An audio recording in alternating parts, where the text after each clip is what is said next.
Hello friends, welcome back to the new video. In this video guys, I am going to show you guys how can you customize your screen timeout in your Motorola phone. Guys, you want to customize your screen timeout, so you can customize. And guys, now let's see how to customize screen timeout in our Motorola phone. In this video guys, I am going to show you fans.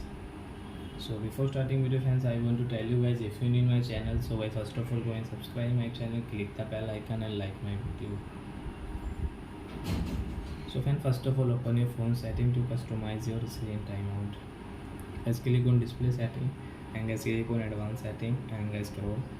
Guys, you can see your screen timeout, so you can customize yourself like 30 seconds, 1 minute, 2 minutes, 5 minutes, 10 minutes and 30 minutes. It's your choice guys. So I will click on guys like 5 minutes and guys come back. So guys, your phone screen is on and guys time is 10:16. So guys 10:21 guys, my phone screen will off automatic. So I hope friends you have understood how to customize the screen timeout in our Motorola phone.